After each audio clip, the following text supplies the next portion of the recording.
Assalamualaikum warahmatullahi wabarakatuh. Perkenalkan nama saya Rifal Azhar Permana dengan NIM 11032236 kelas TK 4601. Di sini saya akan mempresentasikan Google Earth Engine. Sebelum itu saya izin untuk men-share screen juga. Men-share screen dulu, Pak. Mohon maaf sebelumnya. Di sini sudah terlihat eh, bersama. Saya menggunakan Arel Coral Atlas atau ACA, Geometric Zonation and Basic Habitat versi 2.0. Mengapa saya menggunakan ini? Karena saya ingin mengetahui pemetaan area terumbu karang tambahan atau pemetaan geometrik dan bentik terhadap terumbu karang di dunia, Pak. Dan setelah itu, mari kita untuk melihat bagaimana pemetaan terumbu karang tersebut. Dan kita juga bisa lihat bersama, di sini ada kodenya dan di bawahnya itu ada petanya. Sebelum kita ingin memulai dan mengetahui terumbu karang, mari kita running terlebih dahulu. Dan ya, bisa dilihat bersama, ini petanya sudah terlihat atau pemetaan terumbu karangnya sudah terlihat. Dan bisa kita lihat bersama, ini ada beberapa warna yang terlihat pada tampilan dan masing-masing warna ini memiliki karakteristik yang berbeda-beda. Kayak misalkan hijau ini dia menunjukkan terumbu karang. Kalau biru itu untuk lautan yang dangkal.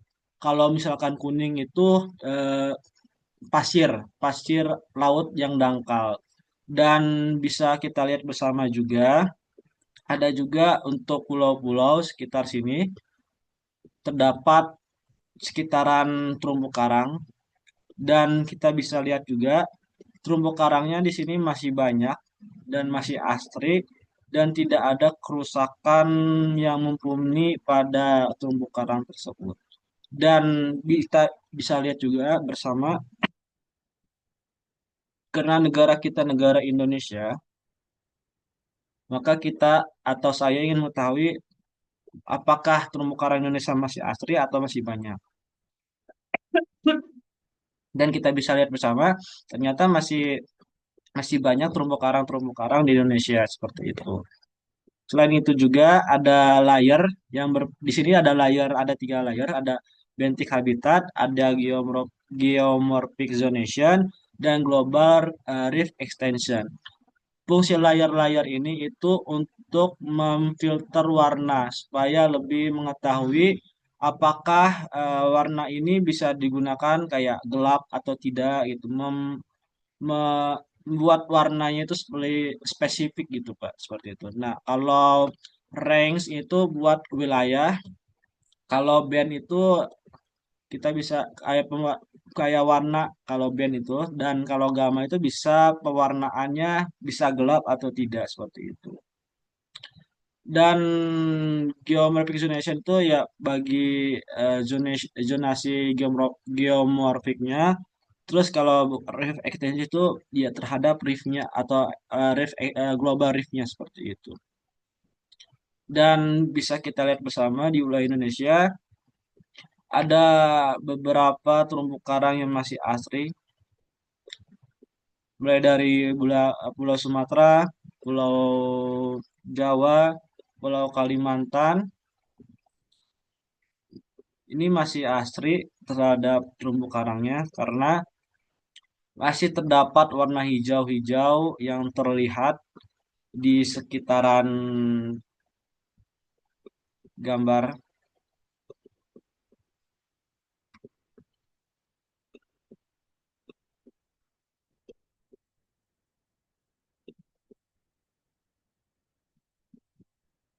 Dan masih hijau-hijau, Pak. Jadi alhamdulillah terumbu karang di Indonesia masih terjaga dengan baik, Pak, seperti itu. Dan jika kita ingin mencoba layar atau mencoba batik eh, parameter tersebut, kita mencobanya itu mulai dari import. Kita klik dulu import terus apply, maka perubahan warnanya itu akan terlihat begitu, Pak. Menjadi lebih abu atau lebih hitam. begitu. Karena gamma itu untuk menunjukkan kapasitas warnanya seperti itu, Pak.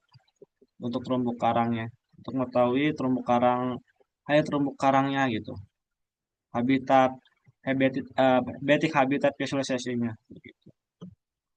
Dan jika ingin kita eh, mengulang kembali supaya tidak berwarna, kita bisa reset dan bisa merunning ulang seperti itu.